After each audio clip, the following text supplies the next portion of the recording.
And like you were saying, I never realized until I actually looked in the mirror and said, "You're a bit of the problem here, Dennis. Maybe it's the system." And I used to say, "Oh, it's the coach. The coach is trying to screw me over, right?" Coaches want to win hockey games. I don't think they're in the business really of screwing kids over. They're in the business of winning. And if you can't help them win, then maybe I shouldn't be there, right? And I realized as I started self-reflecting in the mirror saying, "Dennis, you could have done this better." And then as you get a little older, you realize, like, how can you help the team win? You're going to play on the third line? Yeah, I'm going to play on the third line. Do I want to play on the third line as a 32-year-old guy? No, not really. But guess what? If I can help the team be successful, I'm going to do it, right? That was 14-year pro, former NHL scout with the New York Islanders, and currently a player advisor with Top Draft Hockey, Dennis Maxwell. And you are listening to the Up My Hockey podcast with Jason Podolin. Just watch me now.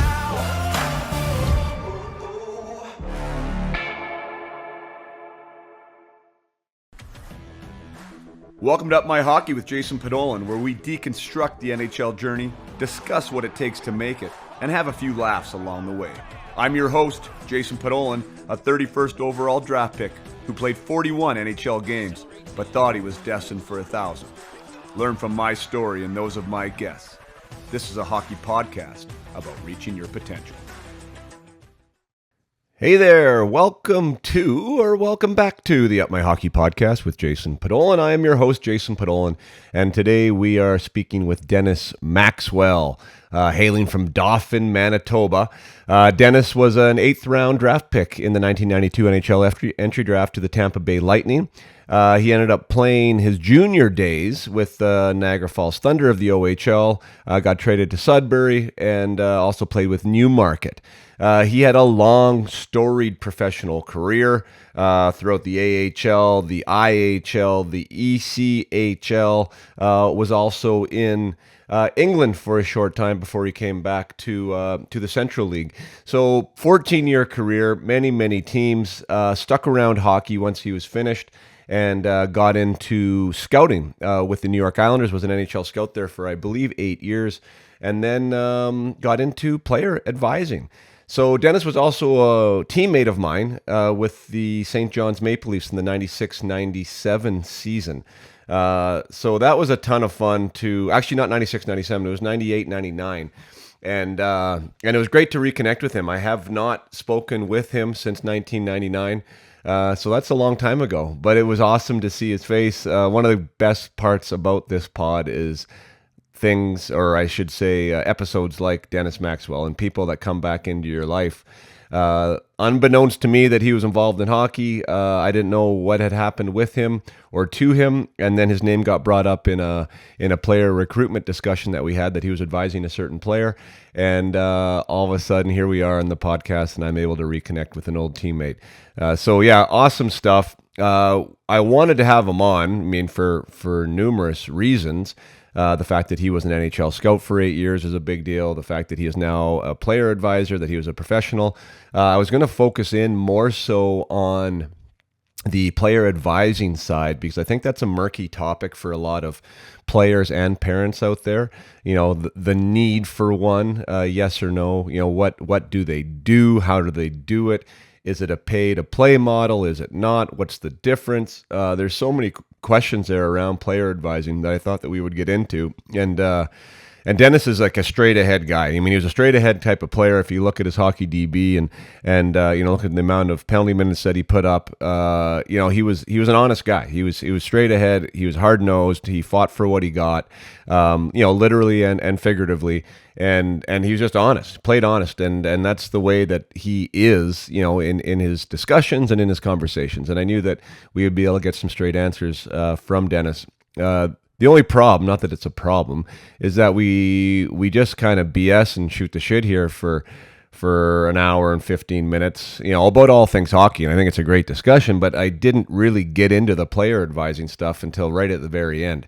And we didn't specifically talk exactly about, NHL scouting and what they're looking for and that type of stuff. Although we have had discussions on the podcast about that stuff before. So this is a more of a generalist conversation, I would call it, about the ups and downs of hockey and what players can and should be focusing on.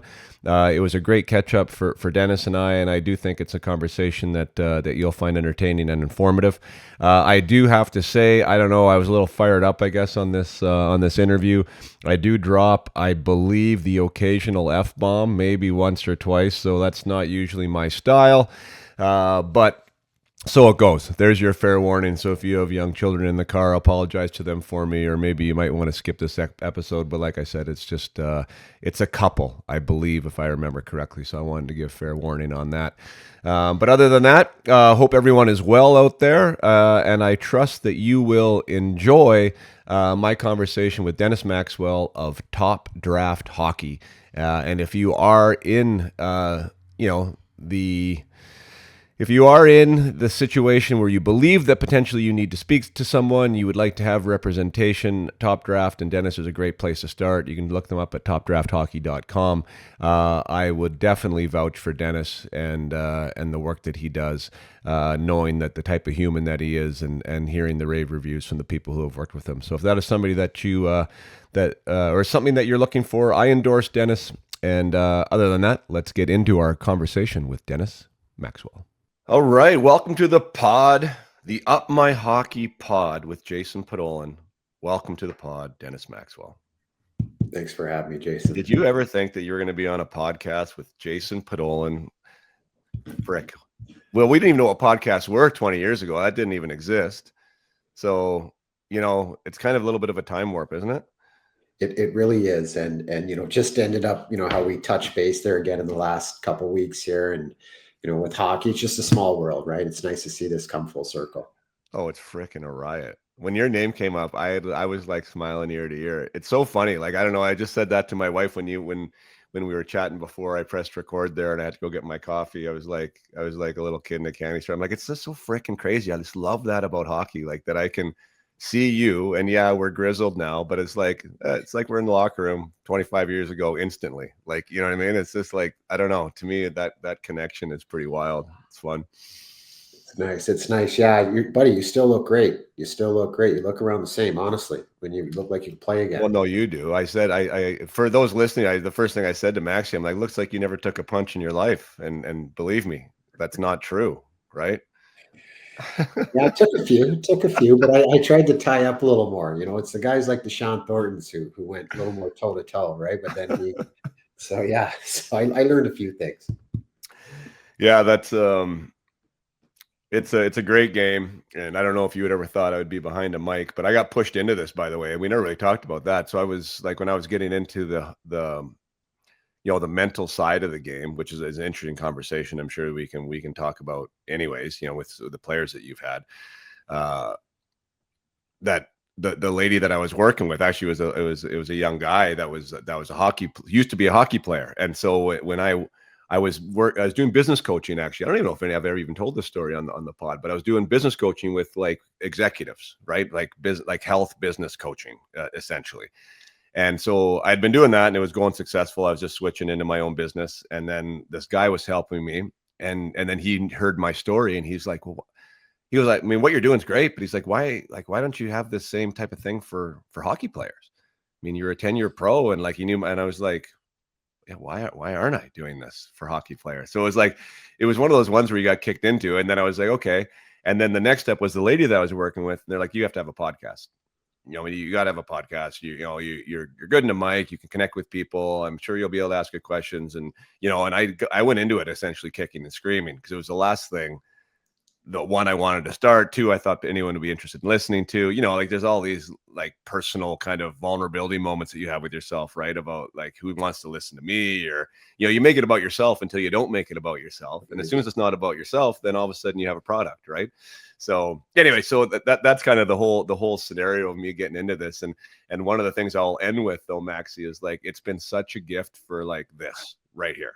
like that I've connected with so many old teammates, and the conversations that I've been able to have has been absolutely fantastic. And all the bullshit that goes around it, like the part that I don't like about this podcast, it makes up for it with the conversations that I get to have. So I'm really appreciative that you were able to come on, and I'm looking forward to having a chat with you.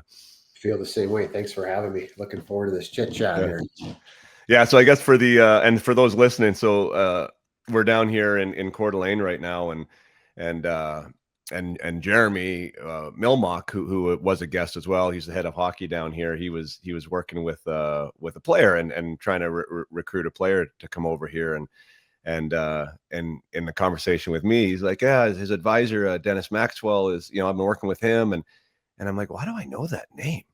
And he's like, well, because you played with him. I'm like, yeah, I did play with him. And I'm like, that's right. And so then like that was when I had the big smile on my face. And then so anyways, we were able to connect through that. And now here we are. So let's get back into you though. Like, so we actually crossed paths now going through that hockey DB like in Greensboro. Yes. So it's funny, right? Plus, I'm glad I was memorable in St. John's for you to start off with. But well, hey, Roger Maxwell, like Dennis Maxwell. I know, I had Brian Maxwell in as a coach in Spokane. It's like all these Maxwells, and I'm like, well, and then I was like, yeah, okay, it clicked. And names is not my thing either. And so I remember my first camp is when I first met you in Greensboro. So you were drafted to Florida, and I remember there was Nasruddin there, yourself. I'm trying to think. Was Crom the coach? Was it Crom? Was Cromer the coach? Rob, yeah, Cromer, right? Yeah. And so yeah, and then obviously we played together in St. John's when you were with Toronto, and I was on an AHL deal, and you were still on the big ticket over there. But yeah, that was when you had a great year that year. I think you had about 40 or 45 goals that year, if I remember. Yeah. Playing with you. But, I was never your type of player, but had a couple different roles than you did. So. Well, but that's the beauty of it, right? Like there's a place. And actually I looked at your season that year too. Like, shit, 200 PIMs and 9 goals and 20 some odd points in 40 games. Like that's no joke. And I was kind of, well, you know what? Let's backtrack because I want to talk about that because there's a lot of guys out there that want to figure out how to play pro, right? And how to stay pro, and what it takes. And, the paths are all different. Let's talk about your path. I mean, you were an NHL draft pick, 8th rounder to the Lightning coming out of where? Niagara Falls? Is that where you got drafted from? Well, yeah, I was traded in my last year, Sarnia Sting, but yeah, I was drafted out of the Niagara Falls Thunder. Right. Yeah. And that was your year that you had 20. Yes. Yeah. So draft pick out of Niagara Falls. So on an NHL, prospect depth chart, talk to us about like what that was like even at the time. Was that something that you were expecting that year? Were people telling you had your name called? So it was the year of the European invasion, right? That's the year, I believe, Nikolai Borshevsky was the year. It was the year, so 92. That was the year when I found they went European heavy. I had a good season. Podes, it's funny, right? Like I was never a legit goal scorer, right? But I had some skill, but then I had to bring some other things to the table to be effective, right? Yeah. So 20 goals. Yeah, I played for George Burnett actually and had a good rookie season, right? 20 goals, I think 26 assists. So I was told I was going to get drafted, maybe a little bit higher. Still got drafted. Could have been, one of most proud days for my grandparents, my mom, my dad, my sister, all my friends were there. But yeah, it was great. Look what's on the wall behind you. Well, yeah. So you got to be proud no matter what levels you played at. You got to be proud of yourself, right? And 92 Maxwell. Right. That's right. So, it was junior for me. I think you have to. Junior's a big step, right? And then you get drafted, and then they want to see progression, right? Yeah. You got to see it go upwards, right? And if you don't do that, and you kind of flatline, it's in 2 years before you know it, you're not signing an NHL deal, right? So you got to kind of figure out, well, shit, I'm not signed. I think they offered me, if I remember correctly, I found the paperwork, I think like $15,000 at the time. for a signing bonus, and my agent was like, no, hold up, we're going to get more money. What I know now, I would have taken the $15,000, got my Right. foot in the door, right? But you don't know, right? You Yeah. just don't know at that time, and I just kind of flatlined in junior. That's the honest to God's truth, right? Yeah. That's why I never signed the NHL deal with Tampa. So if you were to go back to that, because like what an important time, and that's really like for me, I get a lot of joy out of working with that age group because they're all hungry, right? And they all really feel that pro or the NHL is still an option, or an option, or maybe an NCAA, whatever it is that they're chasing, right?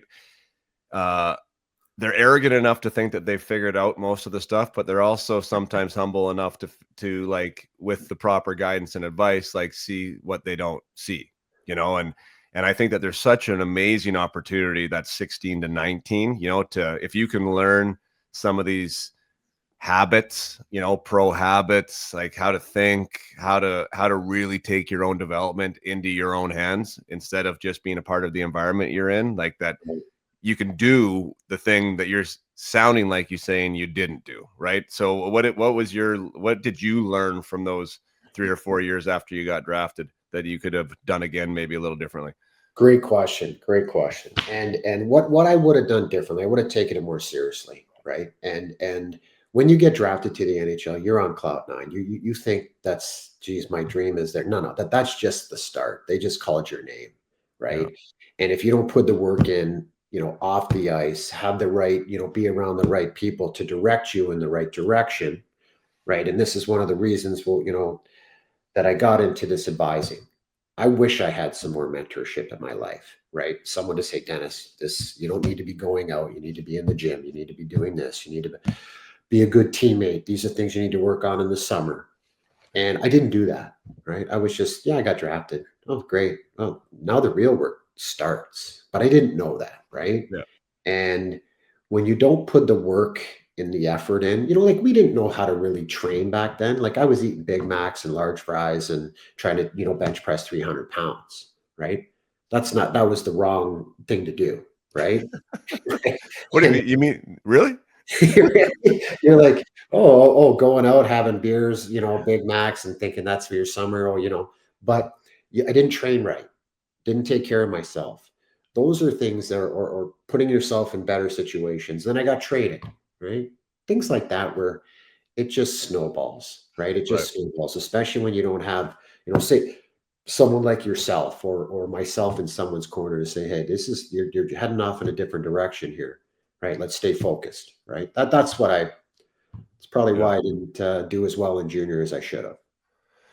Yeah, you can kind of, and that's such a personality type. I mean, there's a lot of factors involved, right? But that's one of the interesting things that I find with working with players is like some guys are overly hard on themselves and some guys are too easy on themselves, and and then you have the guys that are more middle ground. And I think for me, identifying that when I'm working with players, and I'm sure I mean, we're almost doing the same thing, I think, in a lot of ways, right? Like you, as an advisor, you're mentoring, you're helping, you're trying to guide the ship a little bit. And for me, like understanding that personality is important, right? Because it sounds like you were kind of cruising, right? Like life's good. I got 20 goals, right? I drafted the NHL. Like, why would I change anything now? Where you maybe need a little bit of a kick in the ass to say, hey, you're not even close yet, partner, right? Sure. Like, let's go, let's Sure. go. And I think that those looky in the eyeball moments, where someone's being honest with you is, and then the player either takes or doesn't take the info, right? But I think that those conversations are needed. 100%. And there's a buildup where, you know, I wouldn't say I was a great teammate when I was younger. I was immature, right? I probably honest to God, Pauls, I'll be the first one to admit it. I took criticism very hard, right? There was a lot of things that I took to heart, Yeah. right? And sometimes when you're not mature enough to handle those situations, you act out, right? Or and there's so many things that I wish I could have done differently. But at the end of the day, I did them and I made the bed and I lied on them and still had 14 years. Probably not the level I want it to be every year, but Still finally figured out maybe around 28, 29 when it's too late, right? Yeah. Right. And, you know, doing what I do now, it's very important. And what you do is it's very important to with these kids, especially at the young ages, to give them the right direction. Right. Or maybe even they're fighting you against it. But I think in time they're going to realize you had their best intentions and we're setting them in the right direction. Yeah. Right. Yeah. So that's why I love what I do. No, 100%. Yeah. And that's why I really like, for me, it's like such a cross section because I was always, I should say, like really interested in psychology. Like I just would read it. I was always interested about it just naturally. I was always kind of the guy, if you had a couple beers that somebody would be telling me their problems, and it'd be like, let's have a chat or whatever. Right. So I kind of was, I don't know, I was sort of that guy that would draw that type of conversation. And then you have like the history of, obviously being a player, and then you can see your own faults and your own weaknesses, like from outside the prism that you're in, and and yeah, now to go back and connect all those dots, like I really, really enjoy what I'm doing today. And like my own boys make fun of me, like they're like, "How the hell did you not play more games?" Like because they see clips and they see whatever, and old scouts will talk to them, and blah blah blah, right? But it's like, you know what? Yeah, it could have gone potentially different. Some things my fault, some things the system's fault, like whatever. It is what it is. That's life. Yeah. But like I wouldn't be doing this podcast right now, and I wouldn't be talking to players and helping them be better. And I think hopefully adding value to the game as a whole if I'd have millions of dollars in the bank account, right? Because I'd be freaking water skiing or fishing somewhere, right? And although that sounds good, like I really do believe in like giving, like the idea of helping and giving back is such a great spot to be in, and I think that's probably why you're doing what you're doing. I mean, like that feels good going to bed at night. 100%. And it was funny. So after I got fired from the Islanders, my wife's like, "Well, what are we going to do?" And I was calling around, right, looking for another job in Ontario. And I'm like, "Listen, I'll move down to the States." And I just had this aha moment. I'm like, "No, moving back to Greenville, South Carolina, to be closer to my daughter, and I'm going to figure stuff out." Right.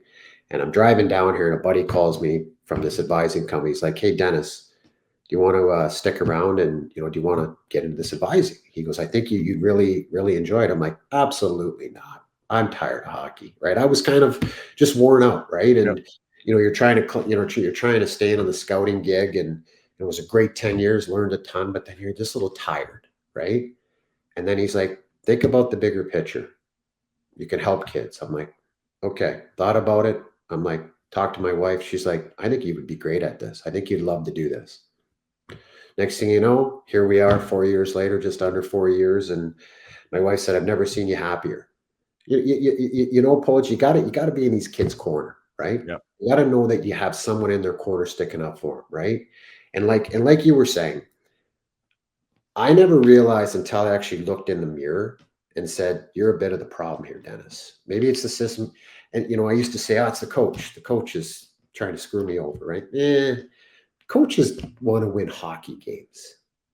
I don't think they're in the business really of screwing kids over. They're in the business of winning. And Yeah. if you can't help them win, then maybe I shouldn't be there, right? And I realized as I started self-reflecting in the mirror, saying, "Dennis, you could have done this better." And then as you get a little older, you realize that you say, "Okay, I want to play longer. You got to do this, this, this, and this," right? How can you help the team win? You're gonna play on the third line? Yeah, I'm going to play on the third line. Do I want to play on the third line as a 32-year-old guy? No, not really. But guess what? If I can help the team be successful, I'm going to do it, right? And that's why you see successful NHL careers, right? Yeah. Sometimes, like Poles, like you scored a lot of goals in junior and in the pros, right? And then there's other guys, we were discussing earlier that had great careers in NHL, but they didn't put your type of numbers up, right? Right? We look back and we say, what did these guys do that were different? I'll tell you what they did. They took on a role. They did whatever they had to do to be successful to help the team, right? And I'm like, kudos to those guys, right? Kudos to those guys for doing it, right? And I didn't figure that out for a long time. Yeah. Right? No, 100%.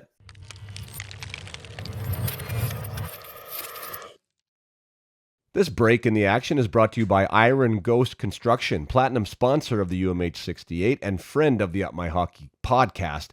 Iron Ghost has provided player scholarships at all 4 UMH 68 events, helping young athletes chase their dreams on and off the ice. Iron Ghost is where quality and safety lead every build. Since 2014, Iron Ghost has delivered quality, safe construction from structure to mechanics, start to finish. Iron Ghost, solid, skilled, and proven. A proud supporter of youth sports in their hometown of Vernon, BC, and beyond, Iron Ghost is committed to building more than just structures. They are building futures. Big fan of Iron Ghost Construction and the McKechnies. Here in Vernon, they have been a part of the Vernon Viper organization. They have been a part of youth sports here, whether it be lacrosse or Vernon minor hockey, the spring programs, my spring program, the UMH Compete, and also in the Western Canadian event of the UMH 68, which is coming to potentially a state near you. So stay tuned for that. The UMH 68, Iron Ghost has been an awesome sponsor of them. So we want to support what they're doing here in the oil fields, in forestry, in the mines. They build structures. If you need them, they will do it for you. And I hope that this word of what they're doing and how they're supporting gets out there, and you can support Iron Ghost Construction as they supported the young athletes here in Western Canada.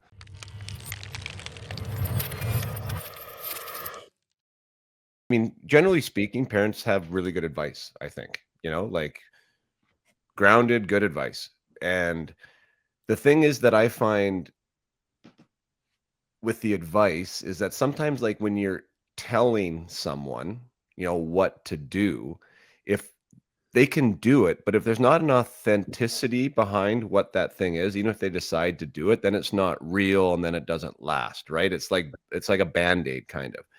And the one thing that I've kind of felt, and that's where I even go when I go back to mine, like I know my personality, right? And so we talked about a couple of the guys we used to play with doing push-ups in front of the coach's locker, right? Like that was so anti what I was, Right. that I would actually I would do push-ups, but it would be like, I'm exaggerating, in my bedroom. You know what I mean? Like I remember one year I did go to a different gym than everybody else. Like, I don't know, like that was just my personality, right? But the thing is, like recognizing that was such a detriment to the optics of me as a hockey player, Right.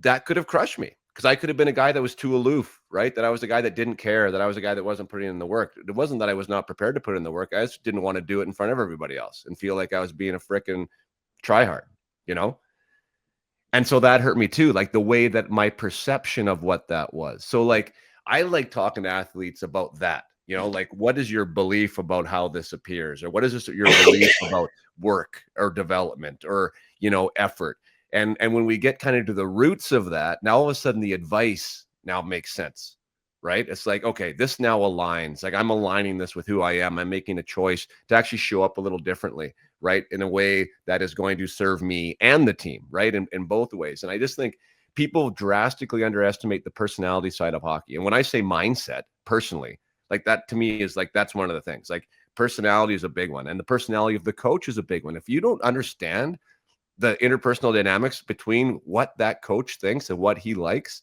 to Right. who you are, it's not his problem or your problem, but I think it's your job as a player to try and connect those dots the best you can, right? Like get what he likes, get what he gets. I was too rigid in that for sure. Like I like the interpersonal dynamics in the play. I know I undervalued that hugely, like hugely. And it's all about people. You have to be a good hockey player, of course, but it's all about people. You 100%, and you hit it right on the head. I see it with kids that are really successful, that I know that are talented, but they're understanding what the coach is wanting from them. And you might have to take sometimes a backseat to that, right? Of what your goals are. Yeah. Right. I want to play on the top 2 lines. Right now you can't. But he wants you to do this, this, and this, and this. Can you do it? You're going to be successful. I promise you, kid. Right. And it's hard. Jason, when you hear, you got to remember most households where kids grow up, you've been told if you've been a pretty good hockey player, you're great. You've done a great job.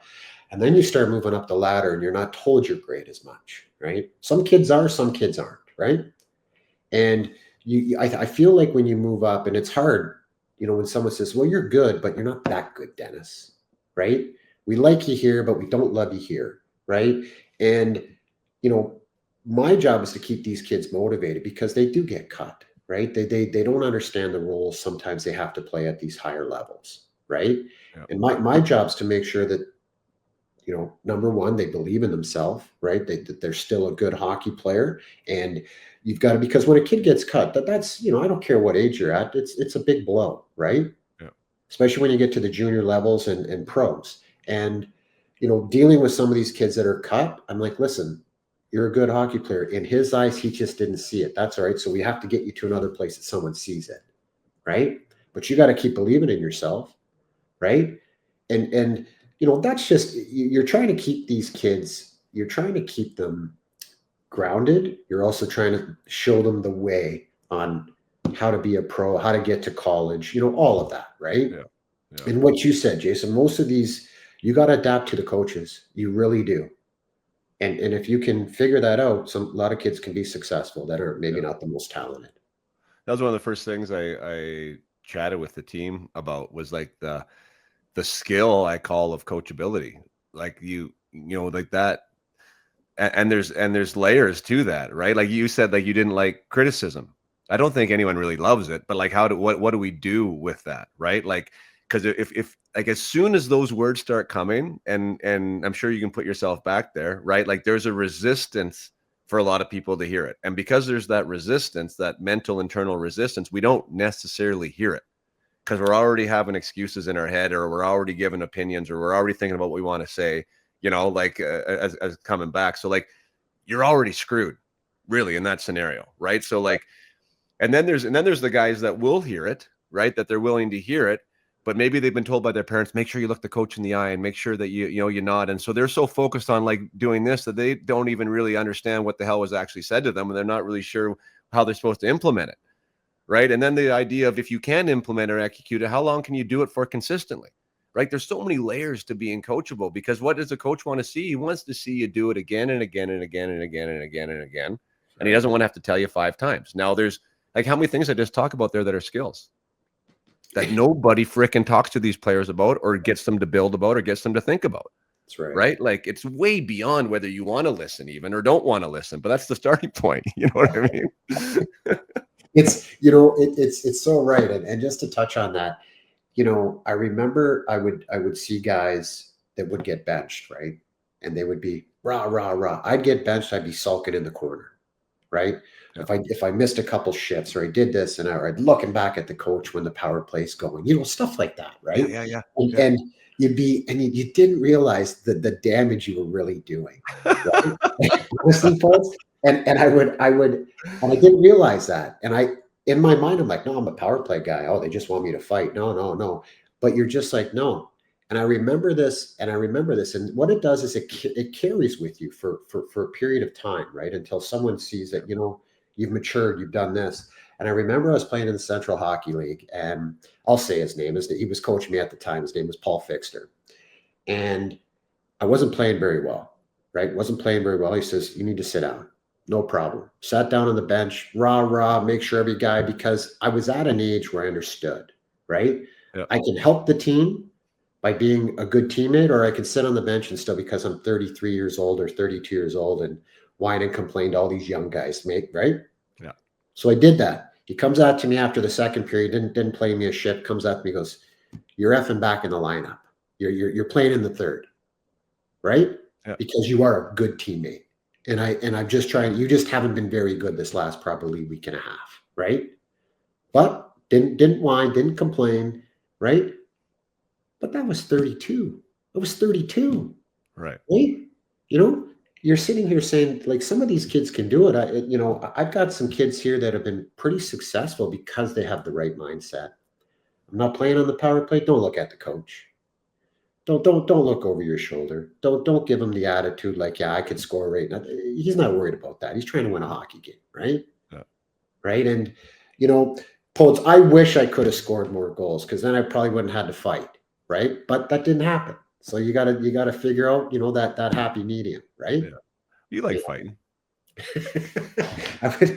Buddy, I figured out at a younger age, you can't go toe to toe. Like, I see these guys, there's a lot of tough guys out there, right?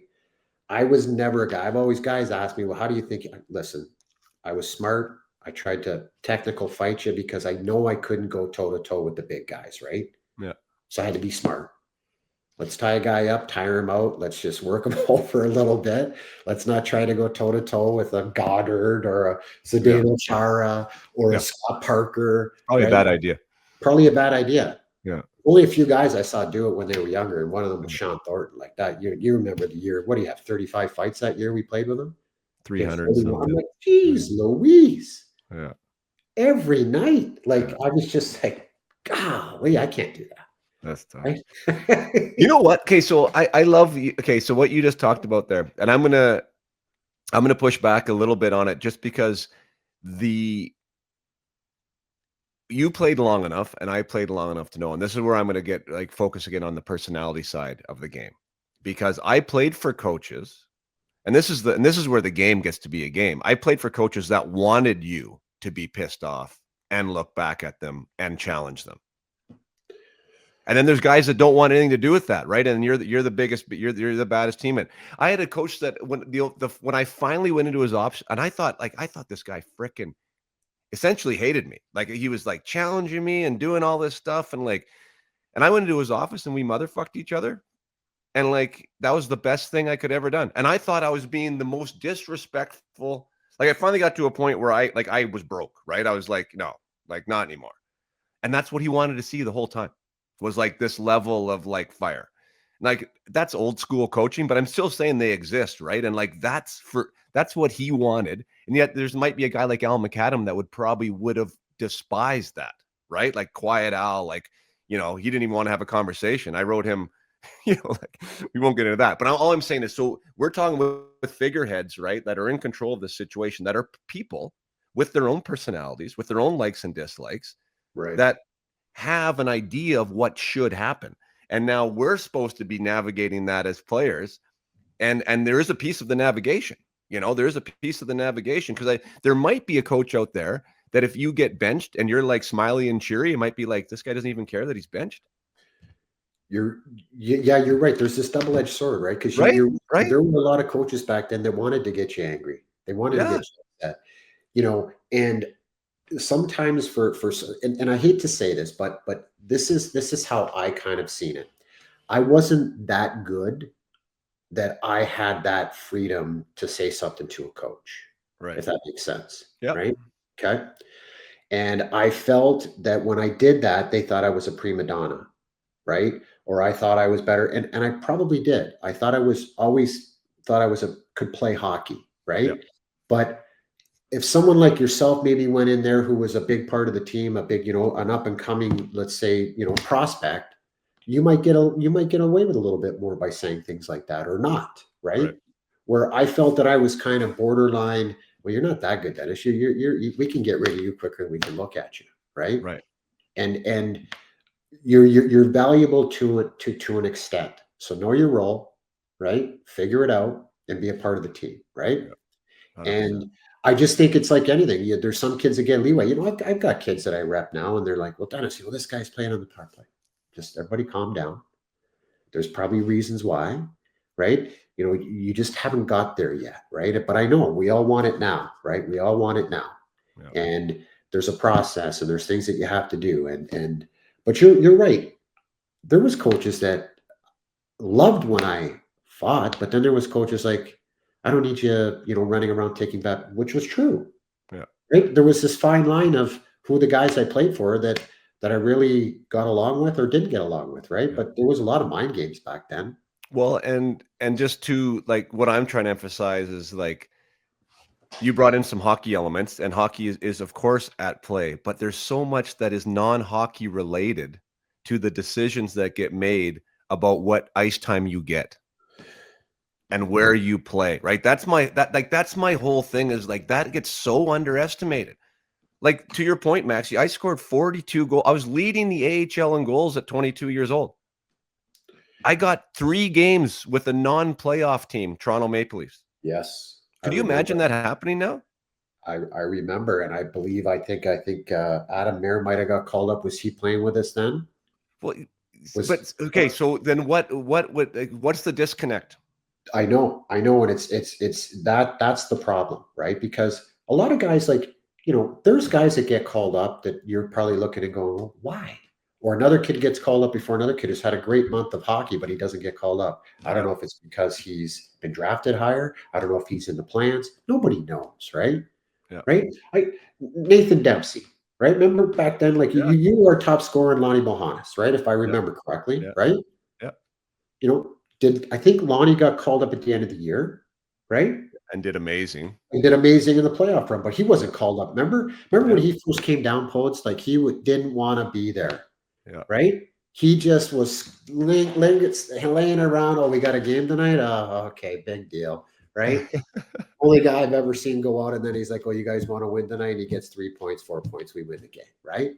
Yeah, But it's funny, right? When you look at it and you just don't know what their plans are, right? You're yeah, right.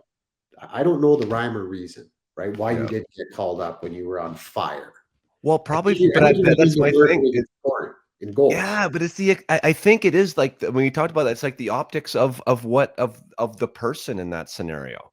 Like, and again, I was so focused, and that's the thing that I try and steer guys away from is like, yes, we want to perform, however that is that you perform in whatever role you have. You mean if you're face off guy, win face offs, right? You're a PK guy, do great on the PK. You're score goals. You have to perform on the ice. But I just thought that that was it.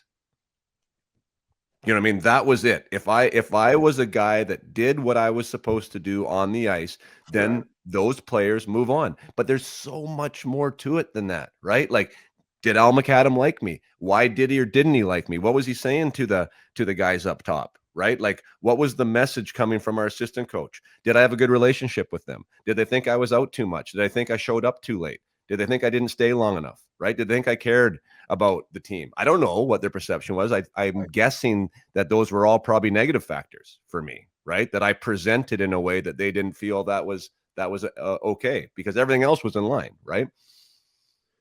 Well, yeah. Well, I would say yeah, and you're right. But if I was, this is just my perception. Let's just say about yourself, right? I would have never thought that, right? I would have thought that you were a guy that they appreciated, right? I would have thought that they were a guy that they looked upon, because a lot of times we look at it like the playing time a guy's getting if the coach really likes him, right? Yeah. Or but it's hard because you would see someone like yourself. I think Cone got some games that year. Ladislav Cone, remember Coner, Yeah. Corner. Yeah. right? But was and but I look and you're right. I don't know what the perception was of you, but I there was no reason in my mind you couldn't have played somewhere else like Nathan Dempsey, Yeah. right? And been successful. I don't know. I wish I had answers for that, right? And you could Yeah. right Oh, to it's yeah. It's figure that such a out, puzzle. right? It's such a puzzle. But I mean, and again, I didn't mean to make that about me, but No, that's where my excitement has come from, like this other side of like shining a light on just aligning, right? You want to give yourself the best opportunity possible. To be the best player you have to be. And that's really where I start with everything, right? Like you need to maximize your potential as an individual right. to get to wherever it is you want to go. That's going to give you the best opportunity, right? So, how do we talk about that in a way that puts you in control of your own development destiny? One, right? And then two, to understand the bigger picture of the game, that the hockey is definitely not just about hockey, Right. right? Like you need to stack blocks on blocks to give yourself the best, and they still might not fucking go right. Well, I've always said this, Podes, and I honestly believe this. Hockey's a beautiful sport, but it's a shitty business. Yeah. And I say this to everyone. And you got to kind of, navigate through all of this, right? And there's no, we were talking about Kevin Adams. Look at the career he had, Kevin Adams, right? Didn't put huge numbers up, but what he did is he did a lot of different. I felt he had a ton of intangibles, right? Yeah. And when you look at guys like that, or someone like, I'm just using guys that we played with, right? Sean Thornton, who played 600 games, I believe, in the American Hockey League and six in the NHL. Like, come on, Yeah. right?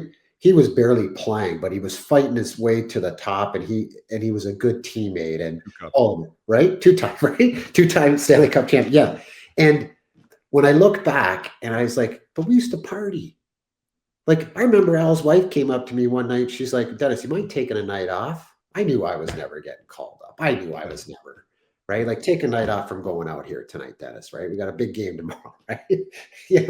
But it's just the things that, you look at and I'll be honest, I didn't know if Sean Thornton would play 600 games in the NHL and win 2 Stanley Cups, Yeah. Oh God, no. right? I didn't, there was guys that I'd look at and be like, then you're like, wow. And I just kind of model, and I've learned a lot from playing with a lot of different teams, Poles. I've been on a few different teams. I've taken a lot in, and I try to use that with my kids, right? I got the t-shirt in the closet of probably what not to do, Yeah. right? Yeah. Right? And you try to come across where you're like, hey, this is how you can be effective. This is how you can do this. This is how you to give yourself every opportunity to be successful. That's it.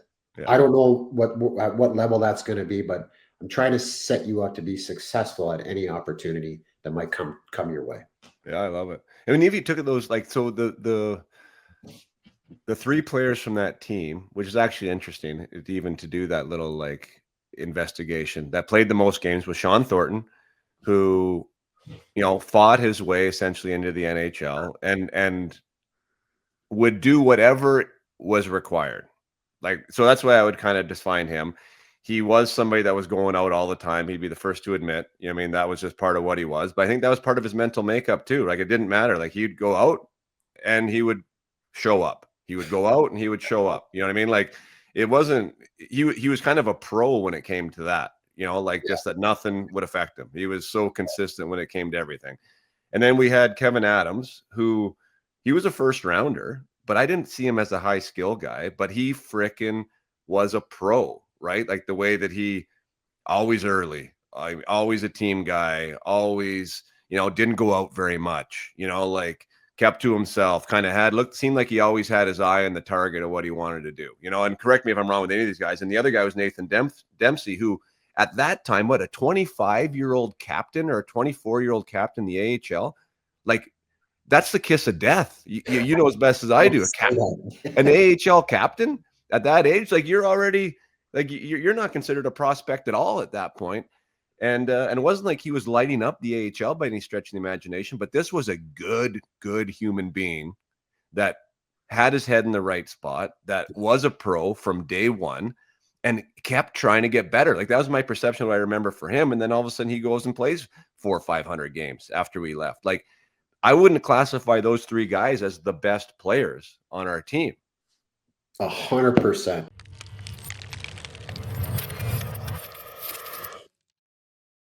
This episode is powered by BioSteel, main sponsor of the UMH68 and friend of the Up My Hockey podcast. BioSteel is the hydration choice trusted by pros and parents alike. And now it's even easier to grab. The new BioSteel Variety Pack is available at Costco, Canada. You get 24 bottles, 3 flavors, Rainbow Twist, Blue Raspberry, and Black Cherry. All with no sugar, no caffeine, and no junk. Just clean, effective hydration that works as hard as you do. Now, I don't know if BioSteel is available at Costco in the U.S., but if you are in Canada, by all means, go out and grab some. And if you aren't getting it at Costco in the States, you can definitely get BioSteel at biosteel.com or biosteel.ca. They do have ongoing programs there, and as an affiliate of them, I definitely use their product. We use it all the time here at the house. They've been great to work with as far as from a promotional standpoint, supporting the UMH 68, and why not support somebody that supports youth hockey in that capacity? I think it's a great option. Hydration is important, and BioSteel does their part. So go out there and grab your BioSteel today.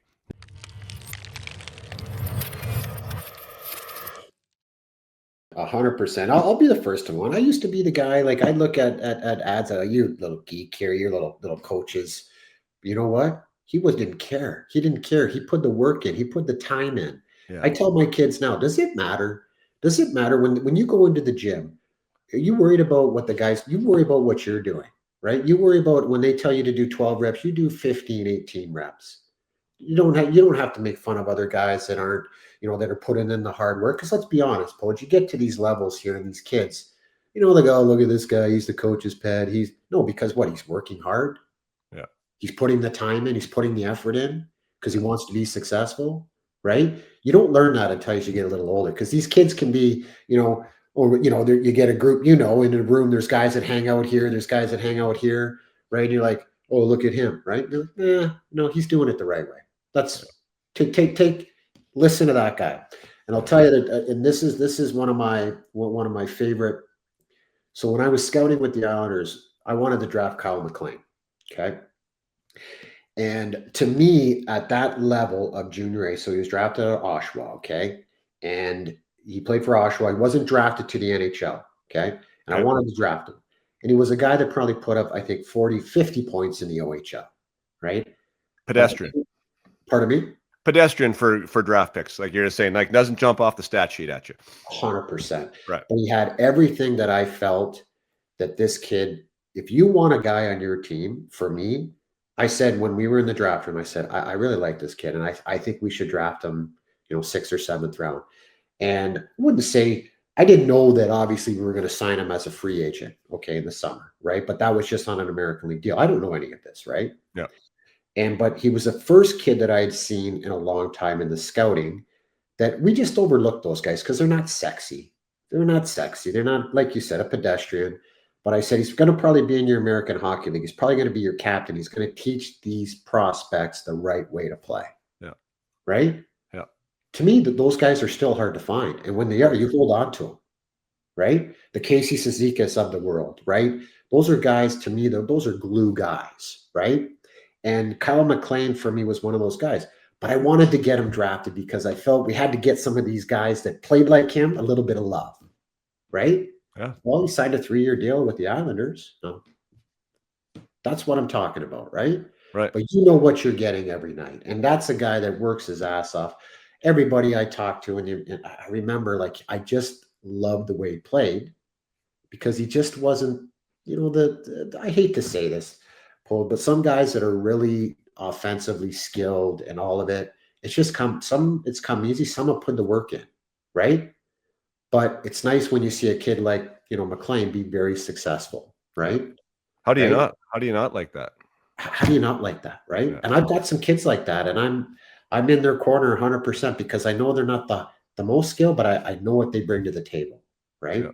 For the team. I love that. Yeah, he won't mind me talking about him because I've had him on as a guest, but like so Luke Buss is a guy that I've been working with for a couple of years now. I don't know if you know the name, but he was out of the BCJ. That's when we started working together. He had been dropped by his university. He had kind of had the last chance as an overage to make something happen. He had a rough start in Vernon, when he came back, then he ended up getting traded to Nanaimo, and boom, takes off like a rocket ship. Like ends up being, top 5 in goals, top 10 in points, ends up going to Wisconsin, like his dream school where his dad went to, the whole 9 yards, like kind of salvaged his overage year. And so we worked together that whole BCJ year, and then last year as well at Wisconsin. But Wisconsin didn't go like the way he wanted it to, right? It was like 15th forward, like not. I think he might have played 2 games and 3 shifts in the games, and was defense in practice when he was a forward because one of their D-men got hurt, so he was practicing as a D-man all year. Not at all the year that he wanted, right? In any stretch, in any capacity. But guess what he did? He frickin' showed up every frickin' day. Every frickin' day. He did the extra every Sunday. He did all the things that we're talking about, right? With a smile on his face. And it wasn't always easy, right? But he gave himself the best chance to develop in that environment under the circumstances that he was given. And at the end of the year, the coach had gained so much respect for him. He was like, you know what? I just don't know if there's going to be a place next year just on this team and who we're bringing in for you. But I want to go to bat for you. And let's see what can happen here. And anyways, and he's at Union this year. And he's like that would have never have happened, right? Ever. One, he wouldn't have got better. 2, he wouldn't have earned the respect from his coaches and stuff, to help him, find a spot to go to be willing to answer the phone call, right? To say, and yeah, this is a guy that you want on your team. Like, we wish we could have him. Like, you want this guy. And so now he's earned that next chance, right? Because of the things that he did, the choices that he made with how he wanted to take control of his development. And how do you not fall in love with that story? How do you not fall in love with that kid? You're right. And that's the difference 100%. again. Like there's where people come into the hockey game, right? Like how you show up and the people that are around you that see that are now your supporters that are part of your dream, a part of your goal. Like it's not just you. There has to be other people involved in it. And he got other people involved in it. Not because he was pretentious, not because he was fake, because he was authentically did the right thing. There's so much value in that. It's there's so much value, and your coaches, for me are some of your biggest advocates, right? And they can kind of, because they call, these colleges call, or the pros, they call, they talk to the coach.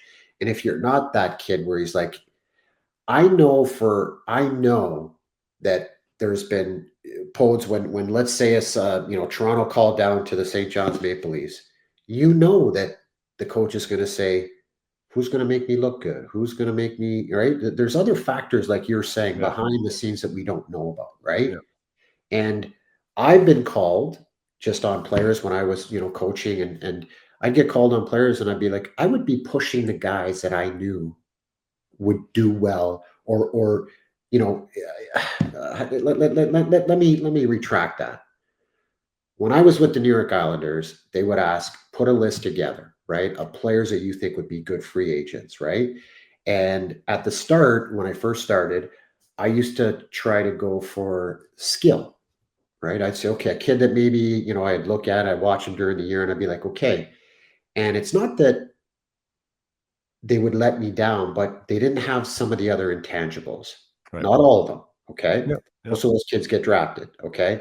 But I found that I would push more on the skill set, and then I would find out that after a while would be the guys that did a lot of the other things that were more successful when I sent them to camp, right? Yeah.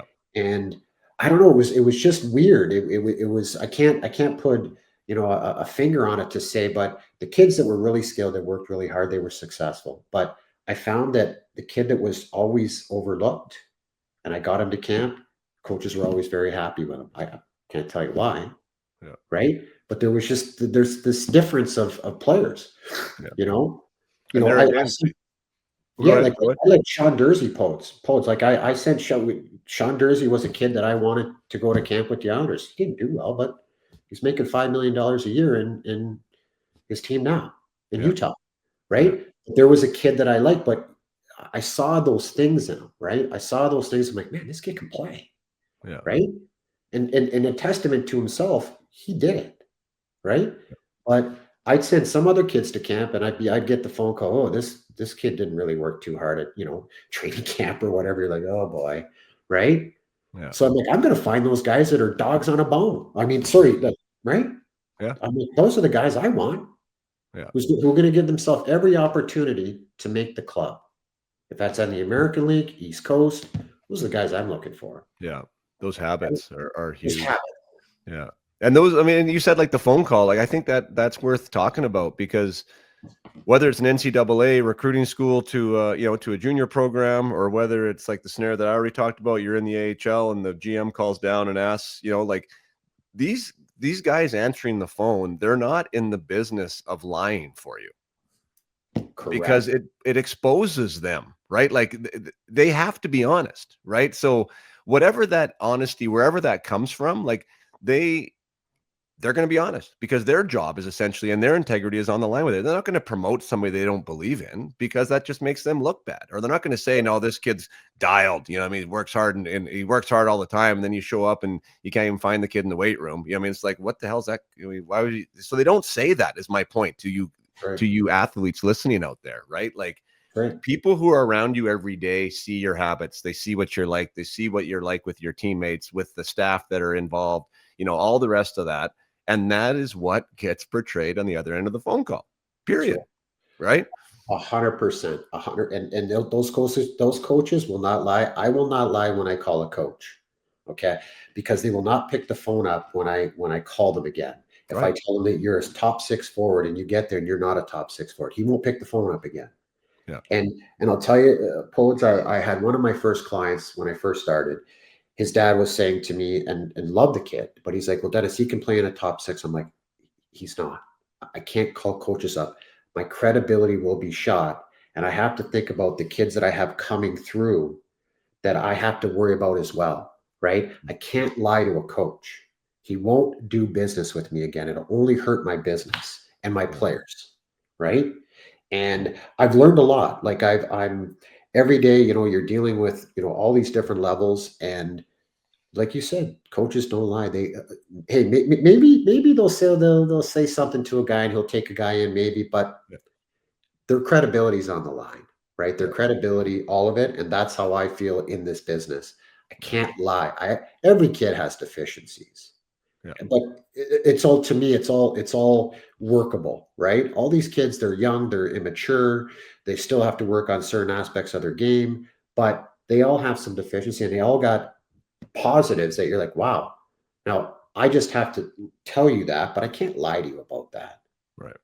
right? Yeah, So not if you do a good job. Not if that's you're, I mean, that's the thing that there are guys, and that's probably part of the problem too, because there is some snakes out there, and they just hop to, different jurisdiction to jurisdiction and find a new coach. But like the guys that have been in it a while and the guys that have good reputations, like they're acting exactly how you just said. You're just being honest. The network matters, right? The honesty, the credibility, the integrity matters, and even that, like I'm sure that you said that to your guys too, like the guys that I work with that I believe in, I'm said, I'll fricking break doors down for you if I believe in you, like, but if you don't, you don't haven't earned my trust, like if you can't show up for my call or if you can't, get whatever work done, like what am I calling? What am I making phone calls for? Like, buddy, you summed it up, and that's a lot of things that I say to the kids. You got to be committed.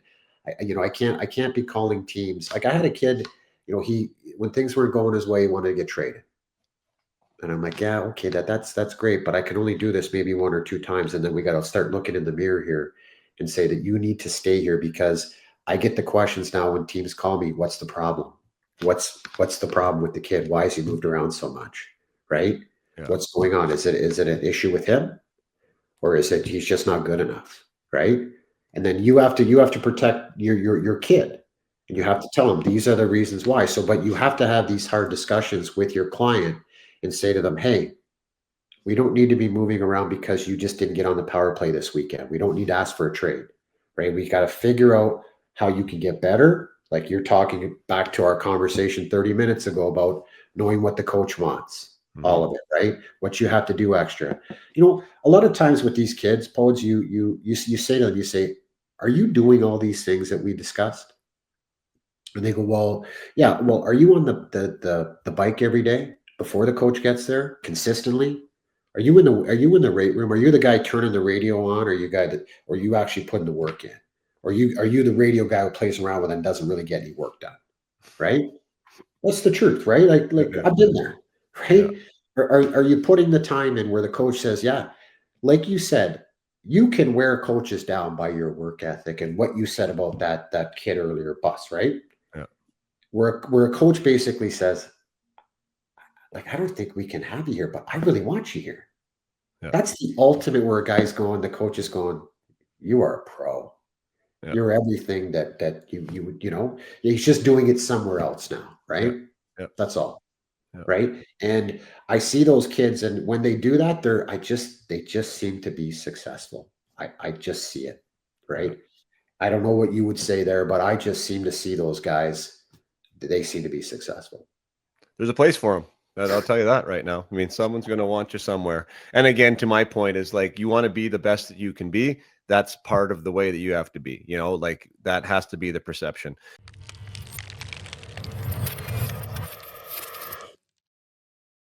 This episode is also brought to you by Elite Prospects. Elite Prospects is the gateway to hockey. Online since 1999, eliteprospects.com is the number one statistical hockey resource, serving over 1 million unique visitors weekly.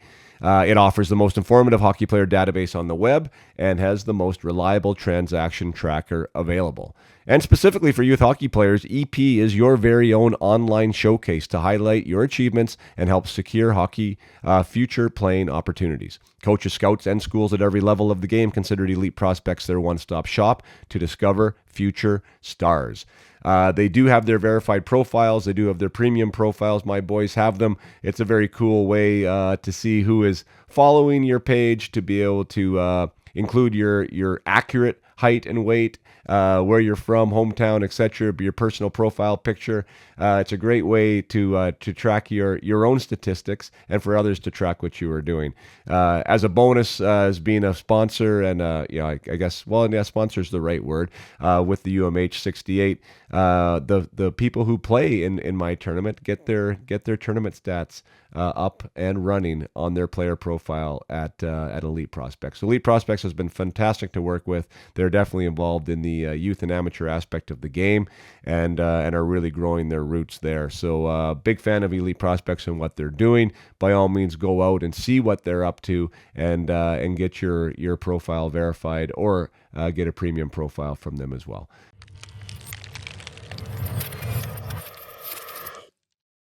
And that's that whole growth mindset versus fixed mindset that I, from a psychology standpoint, that I've just fallen in love with the growth mindset side of like the choice involved with being growth mindset oriented. And there was a lot of ways for me personally where I was fixed mindset oriented, like more like if you have more skill, then you should be perceived as not needing to work as hard.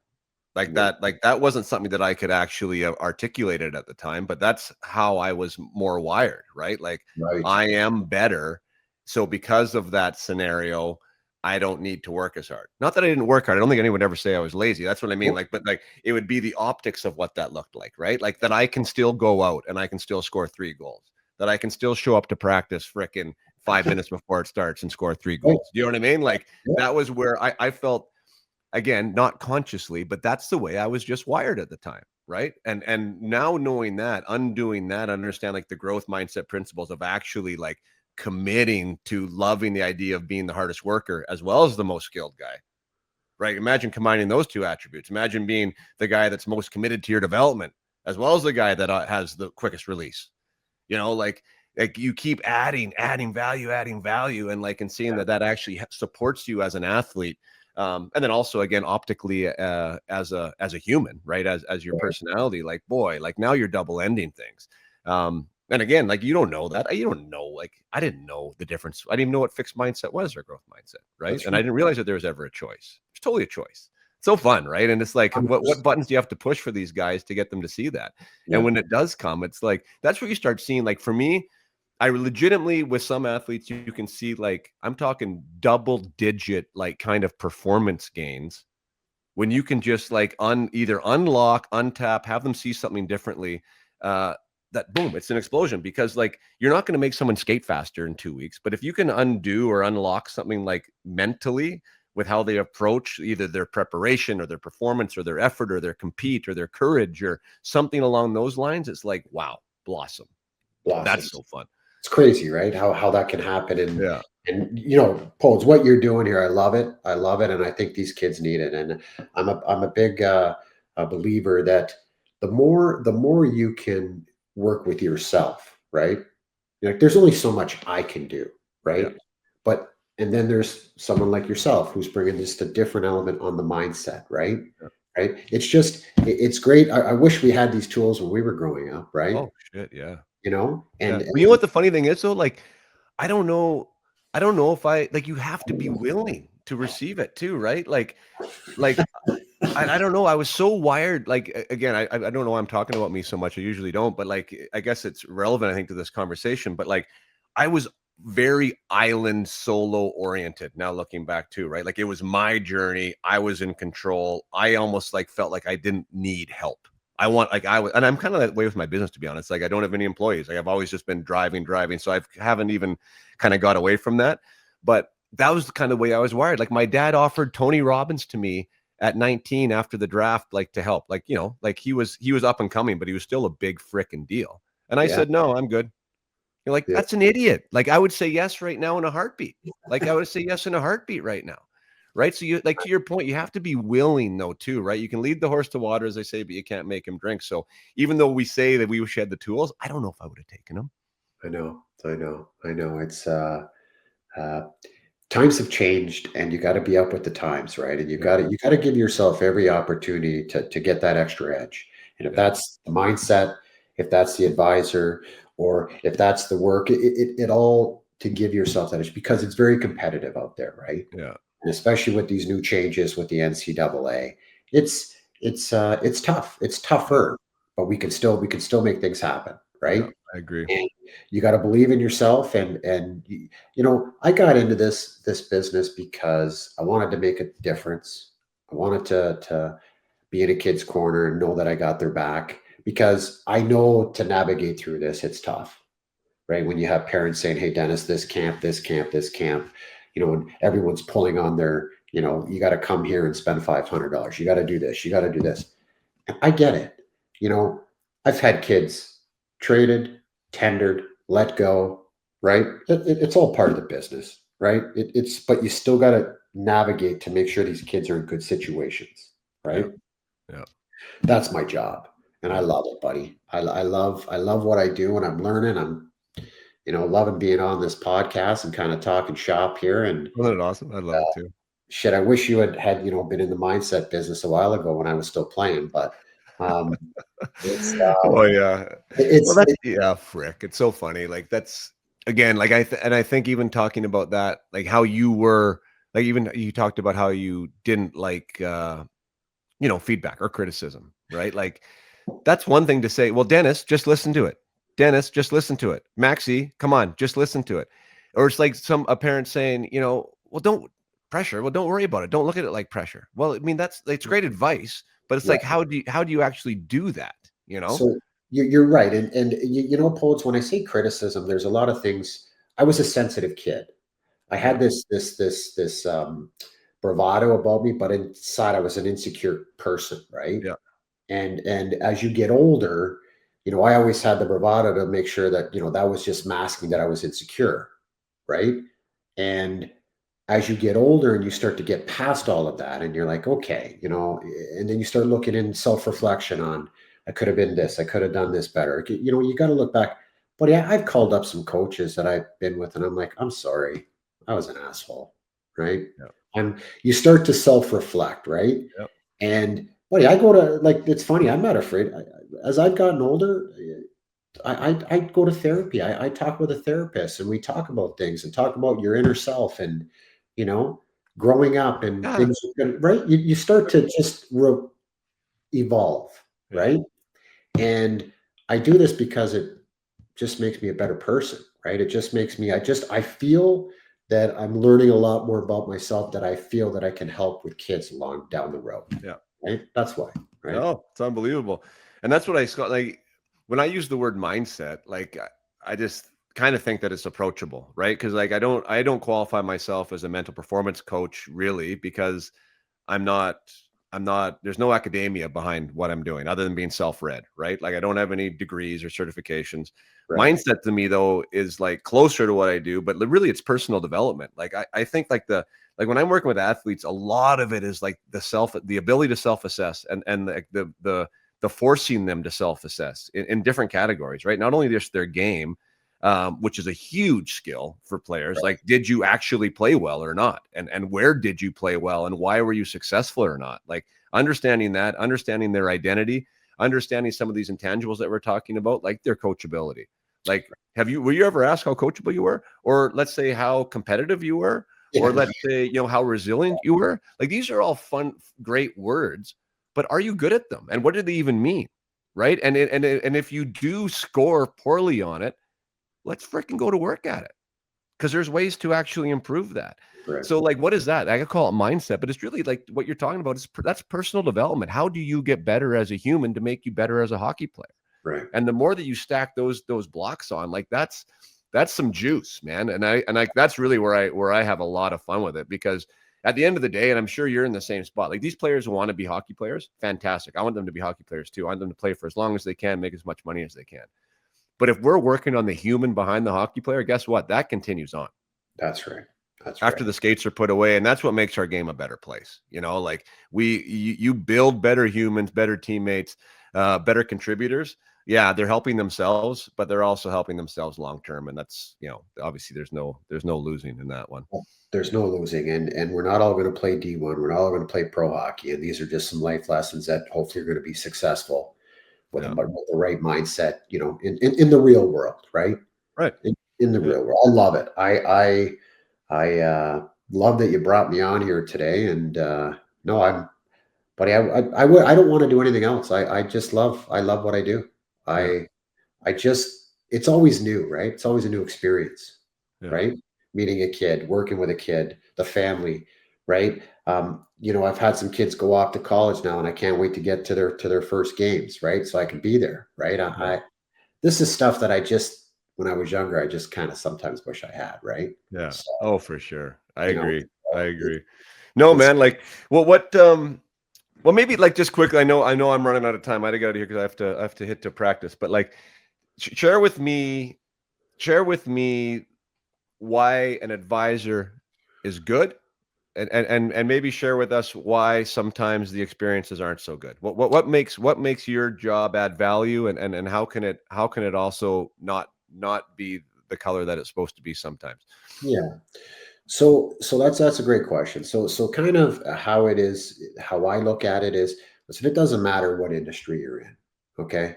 There's good lawyers, bad lawyers, good, in between. But you need someone, and I've said this and I kind of touched on it. You need someone advocating for you. Okay.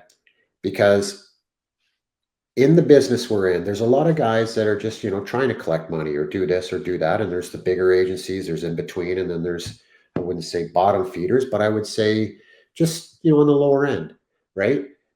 I feel that you add a value because you got to have connections as well, right? You got to have the conversations, the real conversations with guys that I believe sometimes when you're dealing with a coach, if he trusts you on what you've said to him or sold him in the past, maybe that only helps your kids, right? And I think a lot of guys would probably say the same. You got to have the right connections, right? To put the kid in the right position to be successful. I know there's coaches out there, Podes, that they won't take a smaller guy, right? Or vice versa. Or I know what certain coaches are looking for, right? That's the things that I need to weed out for my client. That's Yeah. kind of my value that I would say that you have to bring to the table, right? You got to protect them.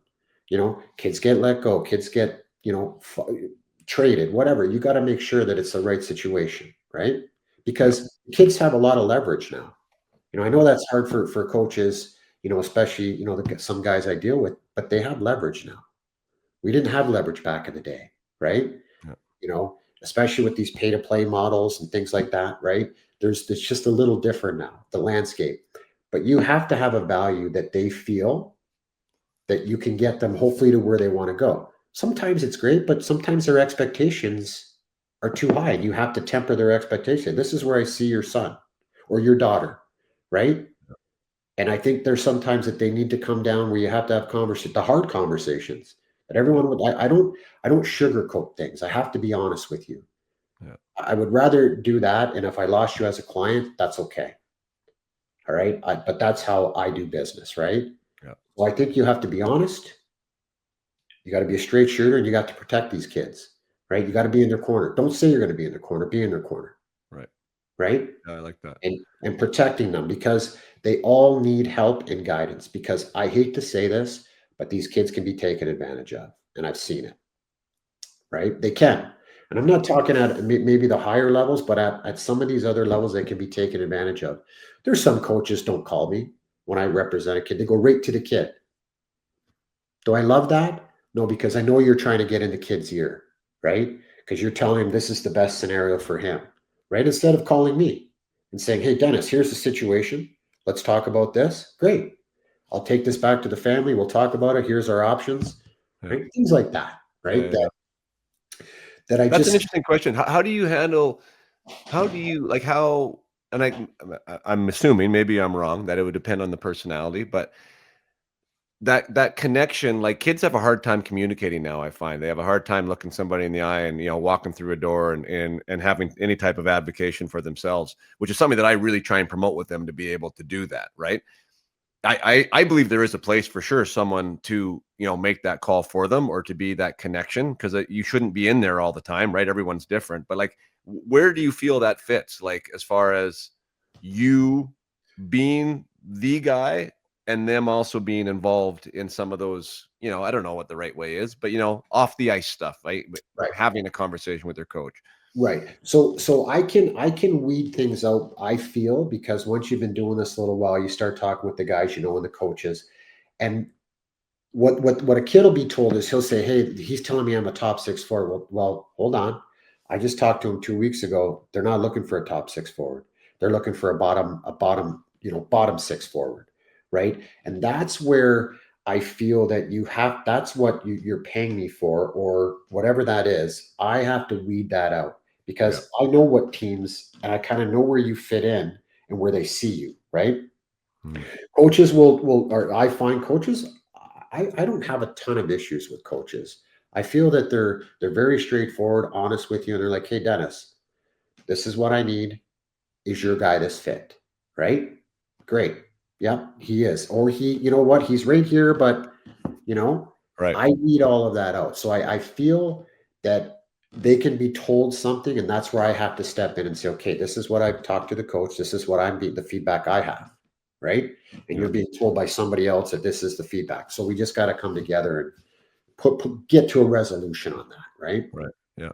Right? Because Fair enough. these things have a lot of teams pulling them in different directions, Yeah. Yeah, and right? it's tough to navigate, especially for the parents. I mean, I think there's a service there. You know, even me with like hockey's been my life. Like, there's stuff that like we don't have an advisor or anyone for Hudson, right? Like I've been his advisor, if you would call it that. But like, there's times where I'm like, geez, I wish I could, talks to somebody, or like to know. And I can imagine if for the families out there that have never been involved in any of it, like it's impossible to navigate and to do it with any type of confidence. So, I mean, there's definitely a place there for that. And it sounds like for you, um, that you're working on the people side too. Like you're checking in with your guys, like even if it's not a business related to thing, see how they're doing. You're wanting to see them play and all that stuff. I think that's like when I'm giving advice to parents, I'm like, you have to like the person like that you're dealing with, like for sure. And you have to feel that they actually care about you. If that's not there, I'm like, don't go with the biggest agency because they have the best guys. I'm like, that could be the worst decision of your life. You need someone that gives a crap about you, first and foremost. Well, and Jason, like I'm never big groups, smaller groups. I've got a kid here. He's going to he was Austin Elliott, okay, and he's going to UMass Lowell, right? So if he gets an entry level, right, I'm possibly working with a bigger group, but I'm taking care of the kid, right, and they understand that, right, Yeah. and but I have the best kid's intentions because I want him to be successful, right? And if I have to push him to a bigger group, that's what I'm going to do, right? I'm not going to take a person. That's what I'm going to do Yeah. for him to have the best success to sign an entry level contract, and hopefully that's in 2 years, 3 years, whatever that Yeah. is, right? Yeah. But that's what it's about. You're right. When I meet with parents and kids, it's got to be a good fit on both ends, right? Yeah. Right. I've had some parents we parted ways. We just couldn't come together on where we thought they were as a hockey player. That's okay. It's nothing personal. It's just Yeah. business, right? Yeah. Yeah. And vice versa, right? And but at the end of the day, it's the fit, and the kid has to feel that he's being taken care of, right? Yeah. That's Yeah. that's the reality we live in, right? Yeah. That's what I'm trying to do. I've got a partner down here in the US. We're out of Canada, originally, right? So we've got a pretty good reach, and it's been, buddy, it's been a great 4 years. It's just every year it just got, better and better, right? Well, if someone needs somebody or is looking for someone, I'll give you like, why don't you take the floor right now and like say who you're with and on really like where would people find out about you and your company and the potential of working with you? Topdrafthockey.com. Okay, you can reach me at Dennis Maxwell _ Top Draft Hockey if you're on Instagram. Uh, but that's where you can find me. So we've got a Awesome. Canadian in the US, and uh, we've got a couple guys in the US that I have working together with me, and we're looking for good quality humans. We're looking for good people, right? And we want to help. That's what we're here to do, right? Yeah. Yeah. Oh, I love it. I love it. Yeah. So definitely everything that I've heard, partner, now that I know that you're even in the business, like it's funny how like your name comes up and then it's like it comes up and then it comes up and it comes up, right? It's like you've been a buzzword in the background here for me lately, and it's all been awesome things. So I mean, you're your resume is speaking for itself, and I think you continue to do the right things consistently, and that's what it's all about. I mean, we talked about that as a player, we talked about that now as as what we're doing. Like, you just try and continue to do the right thing and do it with integrity and honesty, and usually that works out. So congratulations on doing that, because you've built a nice little business and reputation for yourself. Same as you, buddy. Same as you. All right. Appreciate it. Well, thanks for the time. I would really wish we actually had more time, because there's so much more to talk about, but I have to go to a practice, and we can always do part two, like let's not let's not just make Well, this. I'm sure I'm sure I'll see you. I'm sure I'll see you. I might be down at CDA. So That'd be great. Yeah. Well, let's make something happen somewhere, someplace. It'd be great to catch up in person. But anyways, regardless, it was awesome to catch up, and we'll be in touch, my man. thanks for having me on, Paul. Appreciate your time.